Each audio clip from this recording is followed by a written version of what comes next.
The myth of the unstoppable early-season Titan was shattered on December 21, 2025. Believe it or not, the Cardenales de Lara, the very team that endured a November slump where their pitching staff walked 18% of batters faced, a near-historic inefficiency, just clinched their playoff spot with a 13-4 demolition of Tiburones de la Guaira, proving that momentum, not pedigree, is the real king in the Venezuelan Winter League. Welcome to 601 Daily News, where we dive deeper than the box score to understand how Lara didn't just win a game, they authored a masterclass in timely hitting and psychological warfare against the Tiburones, exposing the deep fissure in La Guaira's bullpen depth, and confirming once and for all that while many teams chase early wins, true contenders are forged in the crucible of December pressure. What we witnessed was not a standard baseball game, it was an organizational statement. We must, however, start with the most baffling contradiction of Lara's season, the initial instability. This team started the 2025 campaign looking utterly lost, with their rotation ERA hovering dangerously close to 5.80 through the first 7 weeks, the statistical inverse of a champion. But something shifted.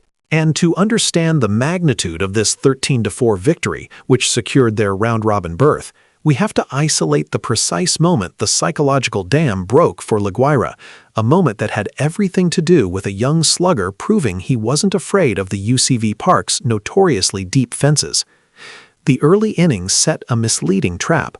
La Guaira, led by Alcides Escobar's RBI to grab the 1-0 lead, felt comfortable. They had Gratz on the mound, a man who, until that moment, had been a rock, giving up only 4 earned runs in his last 3 starts combined. Yet Cardenales didn't just chip away. They unleashed a tidal wave, powered by the sheer audacity of their youngsters. First, it was the patience shown by Williams Estudillo, taking the painful hit-by-pitch, the kind of gritty leadership that sets a tone.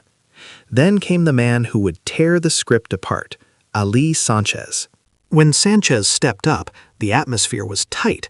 Gratz was visibly laboring, his pitch count already inflated to 30 pitches in the second inning. This was the true pressure point.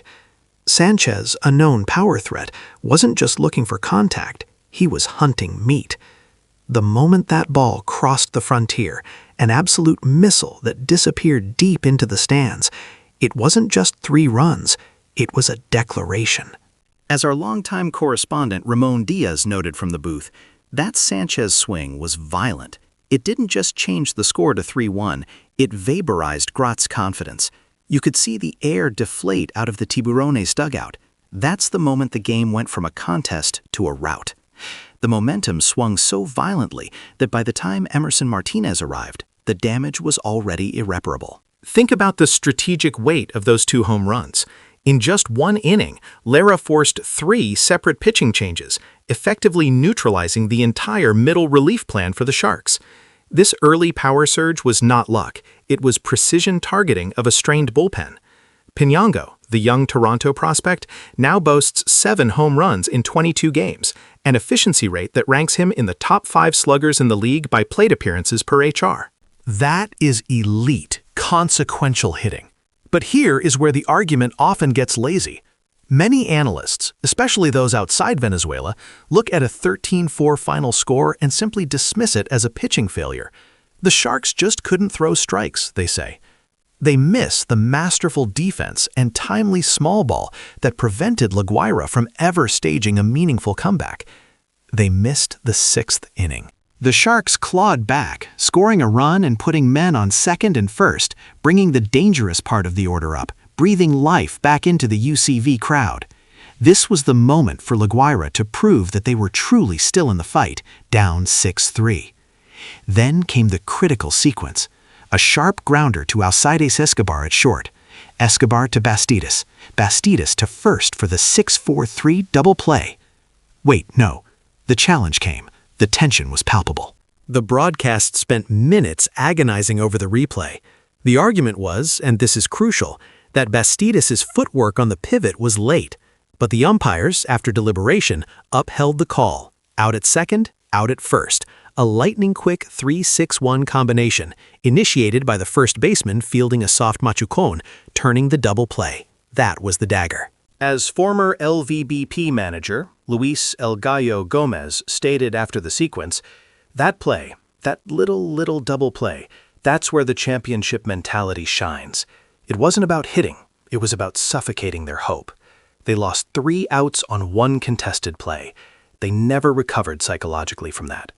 Lara didn't stop there. They continued to execute defensively, cementing the narrative.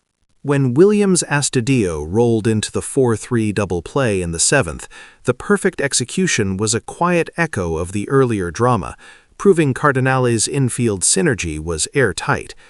While Guaira managed to scratch out a few runs in the middle innings, their ability to generate continuous rallies was repeatedly stymied.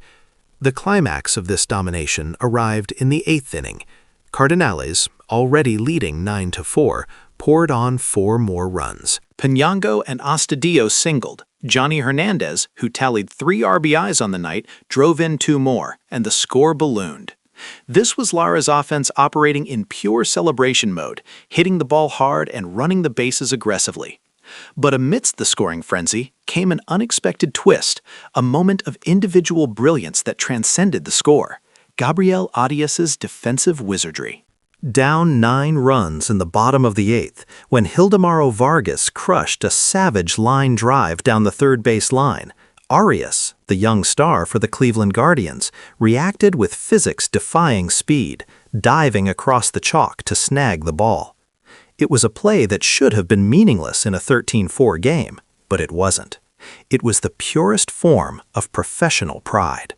As the commentators gasped, Arias provided a moment of beauty that was both heartbreaking for La Guaira fans, seeing their superstar deliver brilliance in defeat, and awe-inspiring for Cardenales, realizing they truly had to beat the best version of the Sharks to win. The game ultimately ended not with a whimper, but with Lister Sosa efficiently closing the door, retiring Caracuto and then fielding the slow chopper himself for the final out. Cardenales 13, Tiburones 4. Playoff berth secured. So we return to our open loop.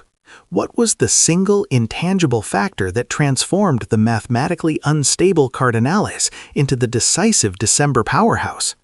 It wasn't just the home runs, and it wasn't just the defense. It was the managerial philosophy of Cesar Isturiz. Isturiz took over a reeling squad, and instead of focusing on statistical adjustments that wouldn't yield immediate results, he cultivated what we now call the December mentality. This is the focus on aggressive base running and timely hitting, exemplified by their league-leading 48 stolen bases in December and their 2.1 runs per game scored in the first 3 innings, a strategy designed to break the opponent's spirit early. Manager Isturiz, in his post-game interview, captured it perfectly. "We didn't change the roster, we changed the expectation. We told them, forget November, December is the championship month, and they believed us." That psychological lift, that trust, is the real fuel for a comeback. He took a team dealing with early negative press and turned them into the best team in the league over the final month. The final out, the slow chopper to Lister Sosa, cemented more than a victory. It sealed a redemption story for Isturiz and a promise for January. We've seen the power shift, but the question remains, was this an unstoppable Cardenales squad riding pure momentum, or did the Tiburones simply run out of steam and managerial depth at the worst possible time? Let us know your take in the comments below. If you appreciated this deep dive into Venezuelan baseball, do us a huge favor. Like this video, share it with a fellow fan, and of course, subscribe to 601 Daily News for the most passionate baseball commentary you'll find anywhere.